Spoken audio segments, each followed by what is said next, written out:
نه خمیاوې ته میلاویږي میږي اسلامي امارت دا نه پوښتنه وکړه چې څه مرسته د سره شوې ده د سره نه در شوې خو میږي اسلامي امارت ته دا پیل دی دا پیغام دی چې دا کوي ویل نه زر کې ویل نه کوي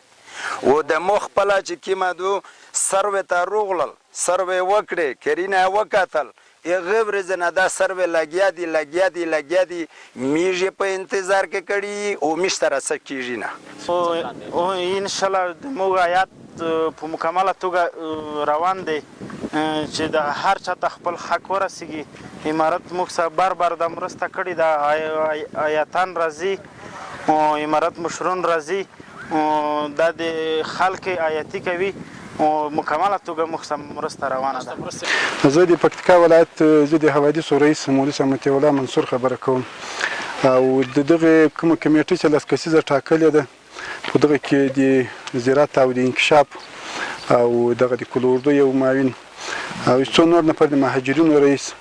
دغه موږ سره د کمیټې کې دی د کمیټې رئیس د انکشاف رئیس دی هغه د موږ د کمیټې رئیس ده او بل ځای معاون ټاکلی یم زه دغه د برمل ته راغلی یم دا 2 شپې هلته په هغه کې بوخت وو په ګیان کې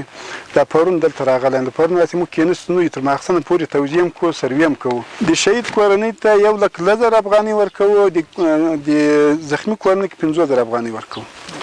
داسې ویل کېږي رئیس صاحب چې د مرستو په ویش کې خپلوي پالل کېږي خپلوانو ته او د نورو سیمو خلکو ته نه پالل کېږي دومره ښه شکایت چا راته کړی دی هلته خپلوي پالل کېږي هغه مې دستي بدل کړو نور مې پرې ودرول هغه هم پالل شوی نه ده ما بدل کو دا خال دې ما شک دي خلکو سی و دغه من بدل کو نور مې پیاوه درو ډاکټران راغلي دي او په کلی باندې ګرځي او دا زخمیان ټپیان نیم دولت روغتون پکې نوم مې ډاکټر محمد اسحاق حقانی د دوهم پلي لیوا د کلینیک سرطبیب یم ټپیان ستا داسې کورونه دي چې سرپناه نه لري نو دغه کورونه ډیر خام دي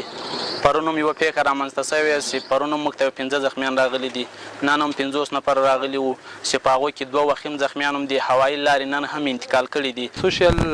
یا رواني سایکو سوشل په بخښه کې زنانه سټاف هم لرو او د هر ټیم کې یو زنانه لرو.